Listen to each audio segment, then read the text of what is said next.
नमस्कार, स्वागत है आप सभी का इटर्नल क्लासेस पर। मेरा नाम है अंकित पांडे। इंडिया और पाकिस्तान के कॉन्टेक्स्ट में एक और इम्पोर्टेंट न्यूज़ के साथ मैं आपके सामने आज हाजिर हूँ। कल शाम को मिनिस्ट्री ऑफ होम अफेयर्स ने सभी स्टेट्स और यूटीज़ को ये कहा कि आप 7 मई को अपने यहाँ एक civil defence mock drill conduct कराएंगे और उसी ड्रिल के कॉन्टेक्स्ट में आज की ये वीडियो है। हम जानेंगे कि क्या क्या इंस्ट्रक्शंस दिए गए मिनिस्ट्री ऑफ होम अफेयर्स के द्वारा। कुछ इस तरह के दिखने वाला एक मिनिस्ट्री ऑफ होम अफेयर्स की तरफ से एक नोटिस सभी स्टेट्स और यूटीज़ के लिए पब्लिश किया गया ताकि वो अपने यहाँ 7 मई को एक मॉक ड्रिल कंडक्ट करा सकें। तो आइए देखते हैं अब क्या होती है ये एक सिविल डिफेंस मॉक ड्रिल। तो ये याद रखिएगा, सिविल डिफेंस मॉक ड्रिल एक लार्ज स्केल प्रिपेयर्डनेस एक्सरसाइज है, यानी कि इसमें यह देखा जाता है कि किसी भी जगह पे रहने वाली पॉपुलेशन किसी भी इमरजेंसी के टाइम पे कितना क्विकली और कितने इफ़ेक्टिवली उस सिचुएशन को रिस्पॉन्ड कर सकती है कि उस सिचुएशन से बाहर निकल सकती है। समझ आया?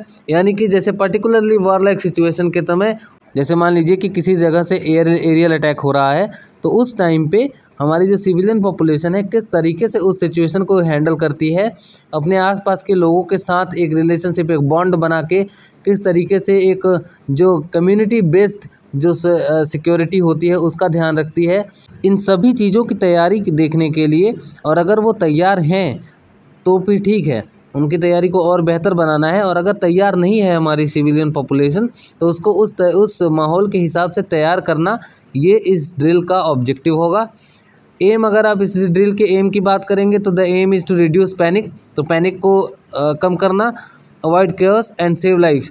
क्योंकि आपने देखा होगा कई बार भगदड़ के दौरान मौतें भी होती हैं, कैजुअलिटीज़ काफ़ी हो जाती हैं। तो इन मौतों की संख्या को कम करना ताकि उस भगदड़ के दौरान कोई बुरी स्थिति ना बने, इसके लिए ये मॉक ड्रिल कंडक्ट कराई जाएगी किसी भी इमरजेंसी सिचुएशन में। अब अगर आगे बात करें तो 7 मई 2025 को एक national level civil defence rehearsal कराया जाएगा। याद रखिएगा 244 यानी 244 officially designated civil defence district के अंदर ये कराया जाएगा। स्टेट और यूटीज़ को ये इंस्ट्रक्ट किया गया है कि आप अपने यहाँ ये मॉक ड्रिल कंडक्ट करवाएंगी। इसके अंदर कौन कौन शामिल होगा, तो इसकी बात करें तो इसमें गवर्नमेंट अथॉरिटीज़, लोकल गवर्नमेंट की जो अथॉरिटीज़ होंगी वो, सिविल डिफेंस वार्डन्स और home guards, national cadet corps यानी एनसीसी के जो भी मेंबर्स होंगे, नेशनल सर्विस स्कीम के जो मेंबर वॉलंटियर्स होंगे, नेहरू युवा केंद्र संगठन यानी NYKS के जो मेंबर्स होंगे, students from the school and colleges, ये सभी लोग इसके अंदर ड्रिल के अंदर शामिल होने वाले हैं। ठीक है, याद रखना है आपको। आगे चलते हुए अगर बात करें तो इस ड्रिल के 5 इंपॉर्टेंट कंपोनेंट्स होंगे, तो एक एक करके इन सभी कंपोनेंट्स को देखते हैं। पहला तो एयर रेड साइरेंस, यानी कि जो भी हमारे यहाँ साइरेंस आपने देखा होगा यूक्रेन के जो रशिया यूक्रेन वार के दौरान आपने कई जगह पे वीडियोस देखे होंगे जहाँ सायरन बजते हैं। ठीक है, तो ऐसे साइरेंस को हम टेस्ट करेंगे और एक्टिवेट करेंगे सभी हमारे वल्नरेबल जो अर्बन सेंटर्स हैं और जो इंस्टॉलेशंस हैं उसके अंदर, ताकि उस टाइम पर जो भी अगर एरियल थ्रेट्स हमारे पास दिखें तो हम उन साइरेंस की मदद से हमारे सिविलियंस को अलर्ट कर सकें कि आप अपनी सेफ्टी का ख्याल रखिए। इसके अलावा दूसरा अगर कंपोनेंट की बात करेंगे तो वो ट्रेनिंग सिविलियंस, यानी कि स्कूल्स, ऑफिसेस और कम्युनिटी सेंटर्स के अंदर हमारे वर्कशॉप क्रिएट किए जाएंगे, हेल्ड किए जाएंगे, जहाँ पे हम सिविलियंस को ट्रेनिंग करेंगे, सिविलियंस की ट्रेनिंग कराएंगे, जहाँ पे वो सीखेंगे कि अगर वॉर लाइक सिचुएशन, कोई भी इमरजेंसी सिचुएशन बनती है तो उस इमरजेंसी सिचुएशन के दौरान किस तरीके से उस सिचुएशन को हैंडल करना है, किस तरीके से रिस्पॉन्ड करना है, अपने आप को किस तरीके से बचाना है। जैसे इन सभी सिचुएशन के दौरान अब इन सभी ड्रिल्स के दौरान अब याद रखिएगा कि हम ड्रॉप एंड कवर टेक्निक्स के बारे में सीखेंगे, कैसे बंकर्स में जाके छिपना है ना, बेसिक फर्स्ट एड कैसे ट्रीट करना है लोगों को ये, और किस तरीके से जब आपको स्ट्रेस हो जाए, क्योंकि ऐसी सिचुएशंस में ज़्यादातर लोग टेंशन में आ जाते हैं, पैनिक होने लगते हैं, उस टाइम पे अपने आप को किस तरीके से काम रखा जाए, ठंडा रखा जाए, इस तरीके की बातें और ट्रेनिंग हम प्रोवाइड करने वाले हैं इस ड्रिल के अंदर। तो एयर रेड साइलेंस इसका पहला कंपोनेंट, दूसरा ट्रेनिंग करना है सिविलियंस का, ये इसका दूसरा कंपोनेंट है। आगे चलते हैं। तीसरे अगर इसके कंपोनेंट की बात करेंगे तो वो है क्रैश ब्लैकआउट। क्रैश ब्लैकआउट का मतलब होता है हम सीधे क्या करते हैं, सारी लाइट्स जो होते हैं वो ऑफ़ कर देते हैं, सारी विजिबल लाइट्स को हम क्या करते हैं, ऑफ़ कर देते हैं, जिससे एरियल अटैक्स जो होता है उसके चांसेस जो होते हैं वो कम हो जाते हैं, क्योंकि वो डिटेक्ट नहीं कर पाते हैं ना, लाइट वगैरह जलती रहती है तो दिखता रहता है, तो वो डिटेक्ट नहीं कर पाते हैं। इस वजह से ये हमारा तीसरा जो इम्पॉर्टेंट कंपोनेंट है। याद रखिएगा इसका यूज़ हमने बांग्लादेश लिबरेशन वॉर के टाइम पे 1971 में किया था। हमने एरियल अटैक को स्टॉप करने के लिए टोटल रात में क्या किया था, सारी लाइटें वगैरह माचिस तक जलाने को लोगों को मना कर दिया गया था।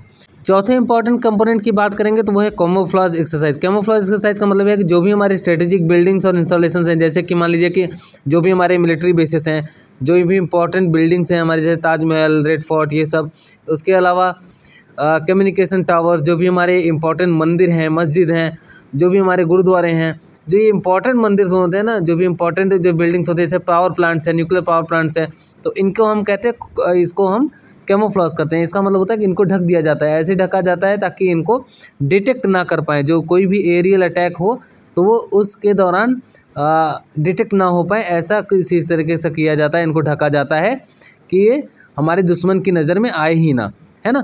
तो ऐसा कई बार हो चुका है कि हम अपने इंपॉर्टेंट बिल्डिंग्स को ढक देते हैं ताकि वो दुश्मन उनको डिटेक्ट ना कर पाए। इसका जो पाँचवा, इसके बाद जो पाँचवा आता है वो है इवैक्यूएशन ड्रिल्स कि जैसे वॉर जोन, जिस भी एरिया में हाई रिस्क जो वॉर जोन एरिया होता है, वहाँ से सिविलियंस को सेफ़ जोन में लाने के लिए उनका इवैक्यूएशन किस तरीके से करना है, और सिविलियंस को भी ये पता होना चाहिए कि हमको यहाँ से किस तरीके से निकलना है। तो इस तरीके से हम अपने सिविलियन पॉपुलेशन के सिक्योरिटी को मेंटेन करने के लिए, उनको सेफ़ रखने के लिए ये मॉक ड्रिल कंडक्ट कराने वाले हैं। याद रखिएगा, it is not about reacting to an attack, it's about being ready before when happens. आपने सुना होगा prevention is better than cure. तो कोई मुसीबत हमारे पास आए उससे पहले ही हमको ये तैयार रहना है कि हम उस सिचुएशन को किस तरीके से हैंडल करेंगे।